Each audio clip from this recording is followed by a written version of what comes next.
Hello everybody, it's Josie here. I'm going to be doing another TBR today. So this TBR is for the next readathon that I'm taking part in, and that is the Femme Fantail Readathon. So this one has been created by Jean from Jean's Bookish Thoughts, who's one of my favourite booktubers to watch and listen to. I really love her take on books and the things she reads, and she really created this as a kind of a shout out to female fantasy authors. And I think really the sci-fi fantasy realm tends to be dominated by male authors, and what I love about this readathon is that we're celebrating female authors and really encouraging people to read more fantasy, sci-fi written by female authors. Now fantasy, you'll kind of get that I've got quite a few sort of books that are maybe more sci-fi dystopian side of fantasy, but I'm kind of including those because I really want to read them, and I think it falls sort of under the fantasy umbrella generally. So what they've done, so what Jean's done is they've created a bingo board with different categories, and I'm trying to cover as many of the categories as I can. I don't think I can cover all of them, but we shall see how we go. So I've got a fairly ambitious list of books. I don't know if I'm going to get to all of them, but hey, may as well try, right? So the first book. So the first book I'm going to be reading is this one over here. It is The Left Hand of Darkness by Ursula K. Le Guin. Very, very much a sci-fi classic. In a nutshell, this book is set on another planet, so definitely more in the sci-fi realm. And on this planet, you have a society that is essentially non-binary, genderless, or androgynous, depending on how you want to classify it. And you have a scientist that goes to kind of study the society, and the idea is that the inhabitants of the society, they can kind of enter different sexualities throughout their life depending on their life cycle. I find that really interesting. I'm assuming there's going to be a real strong queer element in this as well, and also it very much reminds me of Long Way to Small Angry Planet, in the sense that you had kind of species in that trilogy that could also kind of shift gender depending on what part of their life cycle they were in. So it's something that really interests me. I think it'll be an interesting book, and it's one that I've really been wanting to get to, such a classic, so thought this was a good opportunity. Then the next category, the next book covers two categories. So the first one would be a YA, and the other one would be a multiple points of view. And that's this one here. It's The Afterwards. So this is by E.K. Johnston. And this book really intrigued me when I read the premise for it, henceforth I had to buy it. So what it is that this book kind of starts where most fantasy books end. So after the big battle, the last big battle scene, everything's been won, the heroes come back, they're heroes, they're celebrated, everything's meant to be good, everybody's meant to live happily ever after. This is where this book starts. So this is definitely queer. At the center of this you have female-female relationship, and it really kind of documents that. So I think it's going to be slightly more on the emotional side of fantasy, which I really like, and the more character driven, and then kind of the challenges, there's new challenges that the two of them have to face in this world. It just really sounds fascinating, and the reason I picked it for multiple points of view, which I'm hoping it will be, is you've got chapters that are called after and you've got chapters that are called before, so I'm hoping that's where the multiple points of view come in. And then also, is this not the most gorgeous cover? I love it. It reminds me a little bit of Bloody Rose, with this sort of band of female fighters. Definitely a trope that I love, so yeah, looking forward to that one. Then the next one, again, this book only covers one category at the moment, and this is standalone. So that's this book over here, Big Big Sky by Kristen Dunyan. So Big Big Sky, again, this was another one that is not a hugely popular book. I think it had like 68 or something reviews on Goodreads when I looked. But I quite like that. I like reading books that maybe aren't as well known. The premise was really interesting. So this, again, falls more under sort of the dystopian fantasy umbrella. So the premise is we've got Earth, and Earth has gone to hell, basically. We've been invaded, I believe, by aliens, by other species. And you have a band of female warriors, and they're called Russell, a tight-knit female warrior group of 5. And they're trained to fight, to be aggressive, to kill.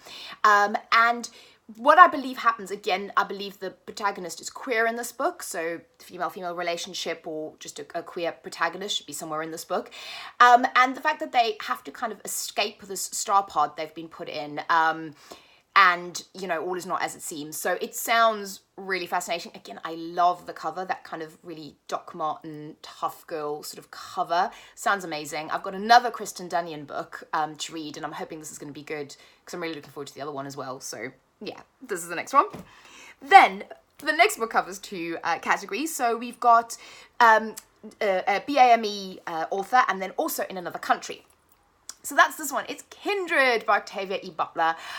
Again, this is sort of a classic kind of dystopian fantasy that I've been dying to get to for ages, and I found it in a charity shop, as I did Left Hand of Darkness, which I was really excited about. So in Kindred, you've got two storylines. So you've got the present day, which at the time this was published, the present day was 1976, I think. 1976, yeah. And then you've got 1815. So the main character, Dana, she is an African-American woman, and, you know, she's living in the 70s with not the greatest civil rights, but, you know, some civil rights, and you know, living her life. And then she gets pulled back into the past to one of her ancestors in the 1815s who's a slave. And she kind of time travels between these two eras, and it's a real comment on society, comment on what happened in the past, on slavery, on race. I think it's going to be really, really good. I've heard nothing but like good things about this book, so I'm really looking forward to that one. Then the next one I'm going to read is an adult book, and that is Jeanette Winterson. So it's The Daylight Gate. It is called The Daylight Gate. So this one is about witches. So just the back on it says there's this mysterious gathering of 15 people that gets interrupted by the local magistrate, and it's like, is it a witch's Sabbath? So this is kind of falls more, I think, on the kind of horror side of fantasy, but I love Jeanette Winterson.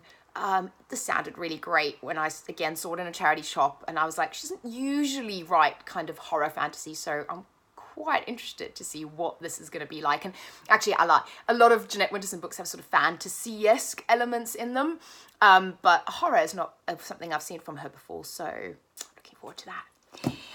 Then the next one. So I was kind of, I was dithering here. So one of the categories is sequel, and I have a book that I want to read as a sequel. It's called Unmade, and is the second book in this series here, in the Entangled series by Amy Rose Capetta. Sorry, this is the shiniest, a great cover. This is a great cover haul. It's very shiny though. So this is actually the first book, which has literally come today, and I haven't read it yet. So, which means I'll have to read this one so that I can then read Unmade as one of the challenges. So I don't know if I'm going to get to it, but that was kind of the plan, because I'm trying to get through all of Amy Rose Capetta's books so I can do a review on their books, on my love for their work. Yeah, so I'm getting through all of their books, and I'm kind of waiting for Unmade to be delivered to me, and I'll have to read Entangled first. So that's might do it. And then the next one is, the next two categories are a retelling and something under 150 pages. Now, I didn't really have anything under 150 pages. I also wasn't sure if I had a retelling. So what I kind of am going to see is this book over here. It's Witches, Princesses, and Women at Arms. This is erotic lesbian fairy tales. So I kind of want to read some of these. So I'm sort of thinking that if I find one in here that is a retelling maybe of a classic fairy tale, and it will be under 150 pages because it will be a short story, that might count for that challenge. And also I just really want to start reading some of these because they sound like they might be fun. So that would be for those challenges. And then the last one being queer. All of these books were covered for queer. I don't have anything middle grade. I don't generally read middle grade, so I don't really have anything for that. I think that's pretty much the only category I can't cover. And then there's one more book that, if I get to it, is this one over here, is All the Bad Apples. This is the brand new Maura Fowley Doyle, oh god, I can't say it, I'm so sorry. Maura Fowley Doyle book, and I adored Spellbook of the Lost and Found. And this just, again, has the most beautiful cover. I'm really keen to get to this. I really want to read it as soon as I've literally just bought this. And it sounds beautiful. So you've basically got a family of women. And I believe, so on the day, so it kind of says, on the day that the main character comes out to her family. Her sister dies, so either she is killed or she commits suicide, I'm not too sure. And then they find out that there is supposedly a curse on this family. So kind of magical fantasy, magical realism type of thing. If it's anything like Spellbook of the Lost and Found, I'm going to love it. I also read a Maura Fowley Doyle story in an anthology called Proud that I've just read, and I loved it. That was one of my favorite stories in that anthology. This could also actually fit the challenge of being set in another country because this is in Ireland. So I really want to read this, but as you can tell, I've got quite a large amount of books to read, so we'll see how we go. So anyway, so that is the TBR for the Readathon. Let me know what you think. Let me know if you've read any of these. If you're taking part, what you're reading, I'd love to know. And yeah, any recommendations always welcome. And I will speak to you all again very soon. Bye-bye.